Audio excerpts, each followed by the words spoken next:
NM itu mengatakan bahwasanya silakan kalau mau ambil anaknya gitu. Gimana nih Bang menurut Abang sendiri? Ya, saya tentu sebagai perwakilan dari pihak Loli saat ini ya. Jadi bukan seperti yang dibilang Hotman bahwa saya ini pengacara Loli. Emang kita tahu apa?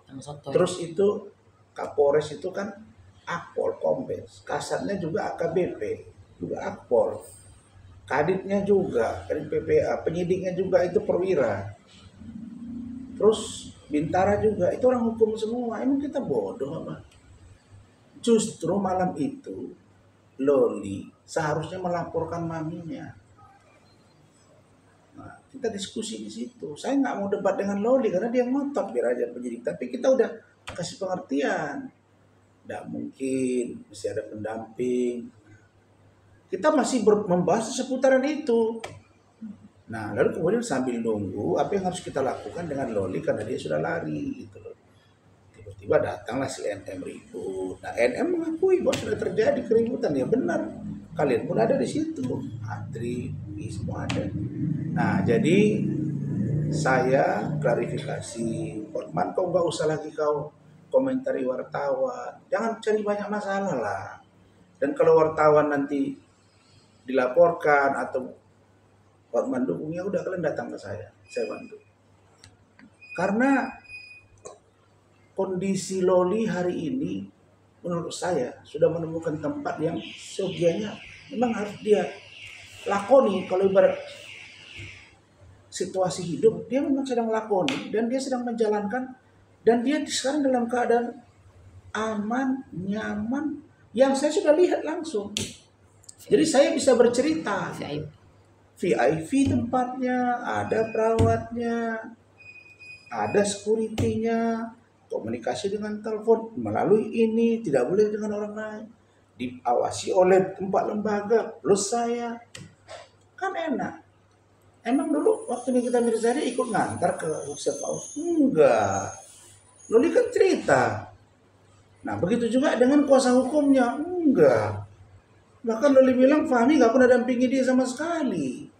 Terus dulu Nikita Mirzani bilang udah komunikasi, dikasihkan video-video percakapan, preskon, buku. Itu kan namanya provokasi kan. Dibilang sudah edit tapi Loli katanya menyesalin, tapi itu nothing ternyata. Nah, memang ini adalah bukti bahwa kebenaran mencari jalannya sendiri. Nah, saya terima kasih dari statement adik saya, Fitri Salutero. Nah, sekarang orang yang banyak lihat. Mungkin seorang Rasman ditakdirkan menghadapi yang begini. Jadi public enemy dulu, baru nanti jadi media darling, kira-kira begitu.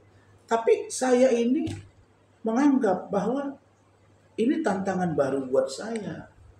Tidak mesti saya harus ampuh, sombong, congkak dengan persoalan ini. Enggak. Kenapa? Karena ini adalah awal dari sebuah sikap saya dan keluarga. Seandainya Loli menjadi bagian dari keluarga saya, kita sudah dengan ridho untuk mau membantu dan membesarkan dia. Tidak saja sampai dia umur 18 tahun Mei ini, enggak. Mungkin ke depan seperti apa akan kami diskusikan, termasuk pendidikan dia. Tadi saya wawancara, kan dia belum selesai SMA. Kita akan upayakan dia dapat paket C. Dan lain sebagainya. Dan saya ini, Bu Ade itu tahu, Bu Eli itu tahu. Saya ini beragam orang di rumah saya. Ada ponakan, ada tutur ponakan, ada tutur cucu, ya, ada ponakan kandung. Dan mereka itu insya Allah berhasil. Yang pegawai negeri, yang lulusan ini, itu artinya apa? Bagi saya, untuk mengasuh seorang anak, itu biasa. Dan saya sudah punya anak 8. Dan seumuran Loli itu ada sekarang. Namanya itu Putri, kelas 3. Kan harusnya Loli itu kan kelas 3. Kalau udah lulus mungkin dia bilang lah dulu dia si Eja ya, yang baru masuk di kedokteran. Mungkin di situ. Jadi seumuran anak saya yang justru anak saya nomor 3. Nah jadi kalau dibilang Ya udah coba aja bagaimana mengasuh. Ya biasa, ya Bu Ade udah ada kali. Nah, sekarang pertanyaannya, kalau Loli minta, Om tolong, saya di rumah Om. Ade, dia merasa udah cocok. Terus saya lepas. Terus siapa lagi yang peduli dengan anak ini? Diberikan ke yayasan, bagaimana nanti di dalam? Kan harus diawasi juga. Jadi intinya, kalau memang itu dari hati seorang Nikita Mirzani, dia sudah wartawan yang nulis itu kan ikhlas. Tapi kata-kata ikhlas dari dia kan tidak ada. Dia hanya bilang silakan ambil. Saya nggak mau berebut. Nah, ini yang harus saya klarifikasi. Nggak ada yang memperebutkan Loli. Nggak ada. Dia bukan berebut, bukan dengan saya. Dulu dia yang bawa ke safe house. Katanya begitu. Iya kan? Kan begitu. Loli sudah aman, Loli sudah tenang, Loli sudah lebih baik, dia sudah tenang di safe house. Enggak. Dari itu menggambarkan bahwa potret safe house itu benar-benar representatif bagi seorang anak yang dalam pengawasan orang tua dan negara di bawah umur. Oke, tapi kecurigaan saya dan tim muncul.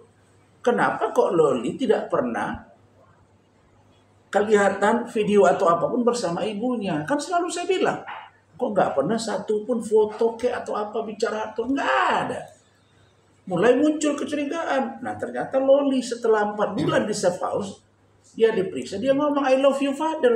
Bukan, waktu 4 bulan pertama. I love you father kan? Di situ mulai membuat kecurigaan kami. Nah, lalu kemudian mungkin mereka berpikir, dia kan nggak ada HP. Oke. Tapi mereka lupa itu TV, smart TV, dia bisa buka YouTube, dia ikutilah perkembangan. Nah, jadi kalau betul dia sudah merelakan ke saya, ya insya Allah saya akan jaga amanah ini dan keluarga. Asalkan itu benar dari hati. Kan gitu. Nah, kemudian statement dia itu sudah saya teruskan semua ke Kementerian PPA, ke KPAI, ke Deputi Kementerian Pak Nahar, ke Kapolres Metro Jaksel, ke Kasat Reskrim, ya dong, ke Kanit PPA, ke penyidik pembantu, ke Ibu Nurma, adik saya, Kompol. Kenapa? Bu Nurma ini asik ternyata. Dia dan saya, terutama Ibu Nurma, bisa mencandai Loli. Sehingga Loli bisa tertawa dan sangat gembira pada saat itu. Nah ini menurut saya seorang pejabat Polres, dari seorang adik saya Kompol Nurma Dewi, yang mampu membangun situasi yang harmoni. Dan tadi dijawab, saya tidak usah sebut dari mana. Ya sudah, kita lihat pertanyaannya ini ikhlas atau tidak. Tapi kan ikhlas enggak ikhlas sudah terjadi seperti yang dia bilang. Nah, pertanyaannya ada yang nanya ke saya tadi melalui WA, Bang, apakah kalau Nikita Mirzani sudah begini terus dia datang ke tempat abang atau menghubungi abang mau ketemu, urusan Loli dia mau baik-baikan gimana? Ya saya nggak ada masalah. Anytime, sepanjang saya ada waktu. Telepon boleh. Yang nggak dengan arogan ya.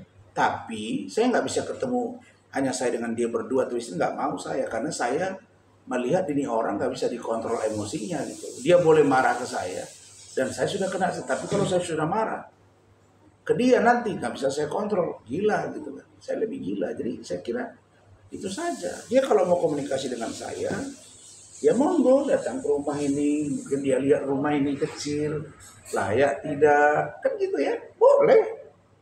Tapi saya harus tanya Loli, karena Loli bilang kalau dia komunikasi lewat Om, baru beritahu sama Loli. Kalau Loli terima jalan, kalau enggak. Nah sekarang ini injury time. Kenapa saya bilang injury time? Proses penjemputan paksa dia itu dengan hari ini itu sudah 5 bulan. kemudian untuk sampai pada deadline yaitu kalau ibarat berita harus dibuat atau loli 28 Mei, 4 bulan lebih sedikit. Pertanyaannya, sejauh mana NM bisa membangun dan mengelola hatinya supaya Loli bisa menerima dia dengan waktu yang 4 bulan ini agak sedikit sulit, agak sulit.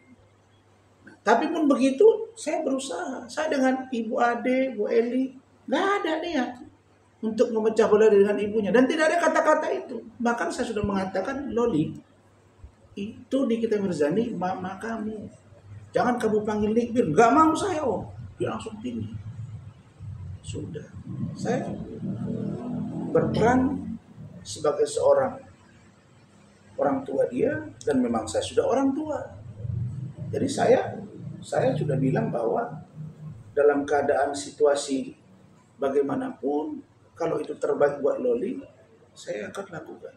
Jadi saya kira saya apresiasi, mudah-mudahan ini dari hati seorang Nikita Mirzani. Nah, lalu kemudian yang saya agak miris kalau itu benar ya, soalnya tadi ada pertanyaan wartawan, katanya mau punya anak lagi perempuan, terus mau konsul ke dokter. Nah, itu yang menurut saya harus diluruskan. Kenapa? Nah, kalau mau berurusan dengan urusan kehamilan, tentu harus menikah dulu. Suaminya siapa? Setahu saya kan belum ada suaminya sampai sekarang. Iya kan? Nah, kalau itu rencana bagus. Tapi jangan dendam ke Loli. Karena Loli begini terus gua mau punya anak satu lagi. Mudah-mudahan datang perempuan yang lebih baik. Nanti keburu tua. Umur Loli berapa? Umur NM. Kalau tunggu lahir 9 bulan kemudian, umur berapa tahun? Nggak ada. Bulatkan niatmu, tekadkan hatimu, Nikita, bahwa Loli akan kembali ke pangkuan. Ya, kau doakan juga dia mendengar kami dan doakan supaya Nikita Mirzani dan Rasma dan keluarga itu bagian dari kita bersama. Ini bukti bahwa usaha manusia kalau Allah tidak ridho tidak bisa. Karena itu ada campur tangan Tuhan. Ya udah, koreksi dirimu sama dengan saya. Saya nggak pernah memelihara kemunafikan. Walaupun saya tidak menuduh dia munafik, tapi setidaknya saya tidak mau memelihara kemunafikan itu. Bang, dengan